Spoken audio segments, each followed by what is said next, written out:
Hello guys, मेरा नाम है रामानी पर्व। आज हम बनाने वाले हैं कूलर। थोड़ा सा गेहूं का लोट लेने का, उसमें 2-3 चम्मच देसी घी, गाय का घी डालने का, थोड़ा सा गुड़ डालने का और हिलाने का।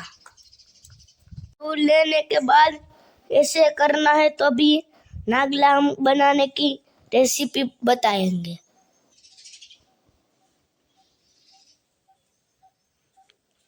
ऐसे कंकु से कुछ देख सकते हो, ऐसे करना है।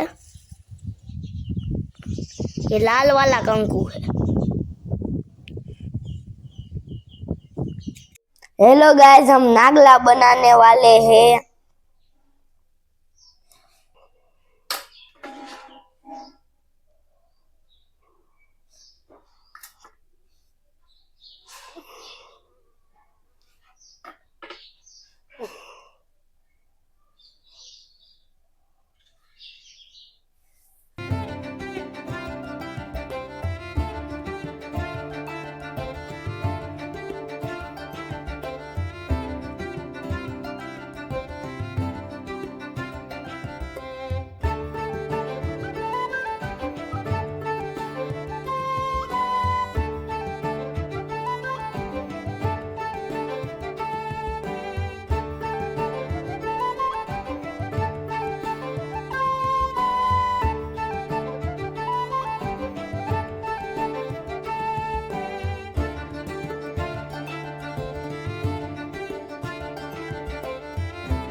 ભાગ્યવતી સ્ત્રીઓ આ વ્રત કરે છે. વ્રત કરનાર સવારે વહેલા ઉઠીને ઠંડા પાણીથી સ્નાન કરે છે. આખો દિવસ રાંધણ છઠનું રાંધેલું ટાઢું ખાય છે.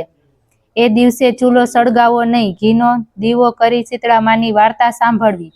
એક ગામમાં ડોશીમાં પોતાના 2 દીકરા વહુ સાથે રહેતા હતા. તેમાં મોટી વહુ ભારે અદેખી અને નાની વહુ સીધી સાદી હતી. બંને દેરાણી જેઠાણીને એક દીકરા હતા. રાંધણછઠનો દિવસ આવ્યો. નાની વહુ શીતળા સાતમનું વ્રત કરવા માટે રાંધણછઠને દિવસે રાંધવા બેઠી કે જેથી બીજે દિવસે ટાઢું જમી શકાય. એનો છોકરો ઘોડિયામાં સૂતો હતો. નાની વહુને રાંધતા રાંધતા મધરાત થઈ ગઈ, તોય હજી રાંધવાનું બાકી હતું. એટલામાં છોકરો રડવા લાગ્યો. એટલે નાની વહુએ રાંધવાનું પડતું મૂકીને છોકરા પાસે ગઈ અને આડા પડખે સૂતા સૂતા છોકરાને ધવડાવવા લાગી કે ધવડાવતા તેની આંખ મળી ગઈ અને તે સૂઈ ગઈ. રસોડામાં ચૂલો સળગતો રહ્યો. મધરાત થતાં શીતળામાં ફરવા નીકળ્યા. નાની વહુના ઘરમાં ચૂલો સળગતો જોઈ તેઓ ગુસ્સે થયા. તેઓ તેમાં આરોટ્યા અને દાઝ્યા. એમણે શાપ આપ્યો, જેવું મારું શરીર બળ્યું એવું તારું પેટ બળજો. શીતળામાં તો શાપ આપીને ચાલ્યા ગયા. નાની વહુએ સવારે ઉઠીને જોયું તો પોતાના પડખામાં સૂતેલો બાળક બળીને ભડથું થઈ ગયો હતો. તેને પોતાની ભૂલ સમજાઈ ગઈ. તેને લાગ્યું નક્કી શીતળામાં કોપાયમાન થયા છે. આથી તે રડવા લાગી અને માથું કૂટવા લાગી. અને રડતી સાંભળી એની જેઠાણી અને સાસુ દોડતા દોડતા આવી પહોંચ્યા. તેઓ છોકરાને જોઈ બોલ્યા, નાની વહુ, રાતે તું ચૂલો સળગતો મૂકીને સૂઈ ગઈ હશે, તેથી શીતળામાં તારી ઉપર કોપાયમાન થયા છે.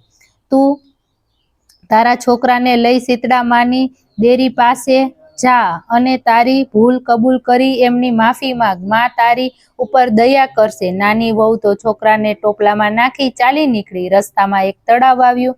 નાની વહુ તળાવ પાસે ટોપલો ઉતારી તળાવમાં પાણી પીવા ગઈ કે તળાવમાંથી અવાજ આવ્યો, બાઈ, તું આ તળાવનું પાણી પીશ તો મરી જઈશ, તું શા માટે રડે છે એ તો કહે. એટલે નાની વહુ બોલી, શીતળામાં મારી ઉપર કોપાયમાન થયા છે એટલે તેમણે મારા છોકરાને બાળી મૂક્યો છે. હું તેમની માફી માંગવા જાઉં છું. બહેન, તું શીતળામાં પાસે જાય તો મારું પણ પૂછતી આવજે કે અમે એવા તે શા પાપ કર્યા હશે કે કોઈ અમારું પાણી જ પીતું નથી, અને જો કોઈ ભૂલે ચૂકે પીવે તો એ મરી જાય છે. નાની વહુએ તો પાણી પીધા વગર ટોપલો માથે ચડાવ્યો અને રડતી રડતી આગળ ચાલવા લાગી. આગળ જતા રસ્તામાં તેને બે આખલા મળ્યા. તેમના ગળામાં ઘંટીનું એક એક પડ હતું. તેઓ લડતા હતા. નાની વહુને જોઈ આખલો બોલ્યો, બહેન, તું કેમ રડે છે? શીતળામાં મારી ઉપર કોપ્યા છે એટલે માફી માંગવા જાઉં છું. તો બહેન, શીતળામાં ને અમારું પણ પૂછતી આવજે ને કે અમારે આ કયા પાપને લીધે અમારા ગળામાં ઘંટીના પડ બાંધ્યા છે અને અમે શા માટે લડ્યા કરીએ છીએ. સારું કહી નાની વહુ ત્યાંથી આગળ ચાલી. થોડે દૂર ગઈ. ત્યાં એક બોડીના ઝાડ નીચે એક મેલી ઘેલી ડોસીમાં માથું ખંજવાળતા બેઠા હતા. તેને જોઈ ડોસીમાં બોલ્યા, બહેન, ક્યાં જાય છે? જરા માથું જોતી જાને. નાની વહુ દયાળુ હતી. તેને શીતળામાની દેરીએ જવાની ઉતાવળ હતી, છતાં તે પોતાના છોકરાને ડોસીમાના ખોળામાં મૂકી તેમનું માથું જોવા માંડી. વહુએ ડોસીમાના માથામાંથી ઘણી લીખો અને જુઓ કાઢી નાખી.